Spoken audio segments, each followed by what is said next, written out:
Hi guys, this is Engineer Kevin, and on this video magsosolve tayo ng isang 4x4 matrix. Kukunin natin yung kanyang determinant. Ayan, no? So ito yung ating 4x4 matrix, no? So typically yung mga calculator techniques na kaya nyo gawin sa mga calculator is 3x3 lang. So pag binigyan ka ng 4x4, pwede kang gumamit ng cofactor expansion method na kung saan ito yung gagamitin ko sa pag-solve ng problem. So typically, pipili ka na isang row or maybe column na kung saan yun yung gagamitin mo parang reference. So, typically, ang gusto ko na lang gamitin for simplicity sake for this video, ito. So, itong buong ito yung pipiliin ko. Ayan. Since ito yung pipiliin ko, maglalagay na ako ng conventions na positive, negative, positive, negative. Alright?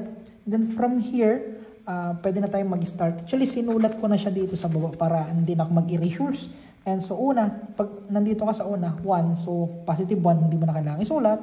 1 times yung determinant, no?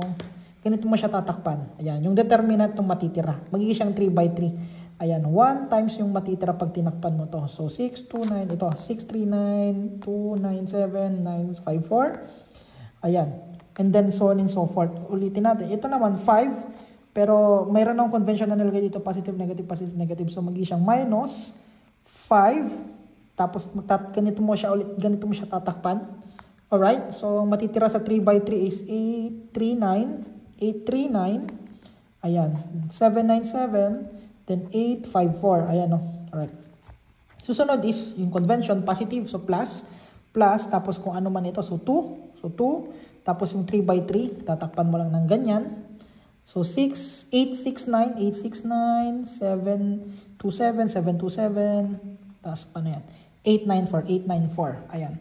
And then the last but not the least, itong 9. So, ganito mo siya tatakpan, di ba? And then, negative siya o minus. So, minus 9, tapos tatakpan mo siya pag ganito.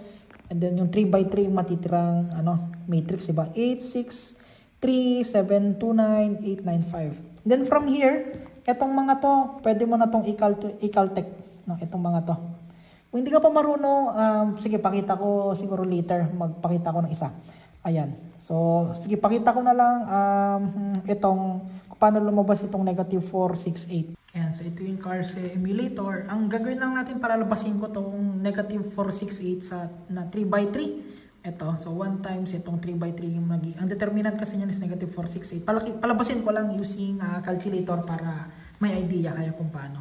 Ayan, so in using this one, click mode, tapos matrix 6, ayan, tapos magano ka lang, A lang gagamitin ko, isa lang ka naman kailangan yung matrix A, then 3x3, so 1 ulit, tapos i-input mo lang yung matrix, no, so 639, pag ganito siya i-input, pag ganun siya i-input, pag ganun, so 6, enter, 3, ayan, sulat ko, ayan.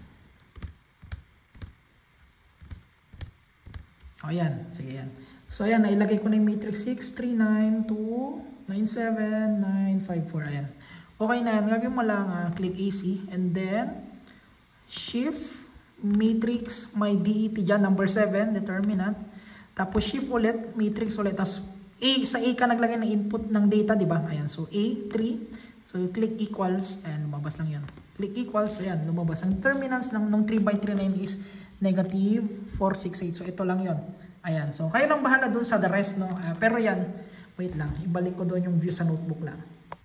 Ayun, so once napalabas mo na yung matrix, so determinant, ng mga 3x3 na kaya namang i-caltech, ayan, so magiging na lang siyang simple input lang sa calculator to, at ang lalabas ay positive 2884. O, di ba? Kayang-kaya namang isolve ng isang 4x4 matrix na question. Thank you for watching and follow for more.